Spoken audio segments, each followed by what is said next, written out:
শিরোনামে জানছিলেন, বাংলাদেশের সাথে মুক্ত বাণিজ্য চুক্তিতে আগ্রহী ভুটান। BIISS আয়োজিত দ্বিপাক্ষিক বাণিজ্য সম্ভাবনা এবং চ্যালেঞ্জ শীর্ষক সেমিনারে আবারও সেই আগ্রহ প্রকাশ করলেন ঢাকায় নিযুক্ত দেশটির রাষ্ট্রদূত। আশা করেন বাংলাদেশে জলবিদ্যুৎ রপ্তানিতে ব্যবহার করা যাবে ভারতের সড়ক। এ সময় ভুটানের সাথে বাণিজ্যিক নানান সম্ভাবনার কথা তুলে ধরেন বক্তারা।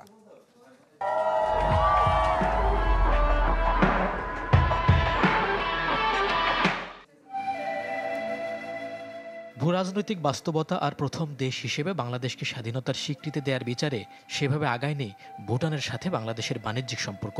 দেশটি থেকে গড়ে $10 কোটি আশপাশে পণ্য আমদানি হলেও বাংলাদেশের রপ্তানি মাত্র 1 কোটির ঘরে।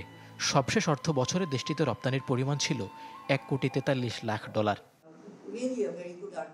অগ্রাধিকারমূলক বাণিজ্য চুক্তি বা পিটিআর আওতায় ভুটানের রপ্তানিতে 34টি পণ্যে শুল্কমুক্ত সুবিধা পায় বাংলাদেশ। বিপরীতে ভুটান পায় 100টি পণ্যে। নতুন করে বাংলাদেশের সাথে মুক্ত বাণিজ্য চুক্তি করতে আগ্রহী ভুটান। হয়েছে কয়েক দফা আলোচনাও। BISS এর সেমিনারে উঠে এলো বিষয়টি। বক্তারা বলেন, সম্ভাবনাকে কাজে লাগিয়ে মুক্ত বাণিজ্য চুক্তি করলে লাভবান হবে দুই দেশ।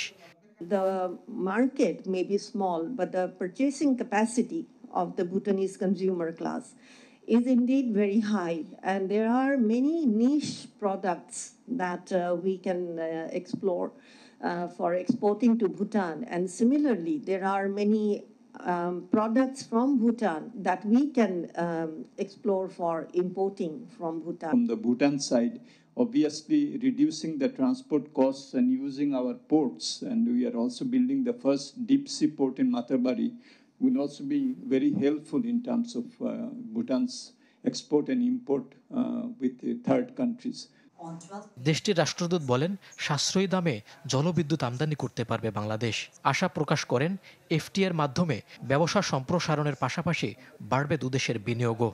Foster mutual benefits for both our countries through job creation, boosting significant production and exports, and enhancing livelihoods.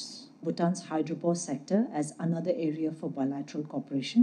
With private sector participation, we believe that this can facilitate the evacuation of power from Bhutan to Bangladesh, leveraging existing networks and facilities. এ সময় সার্কভুক্ত দেশগুলোর মধ্যে বাণিজ্য ও যোগাযোগ বাড়ানো গেলে দক্ষিণ এশিয়ার অর্থনীতিতে গতি পাবে বলেও মত দেন বক্তারা। মইনুল হাসান, চ্যানেল 24, ঢাকা।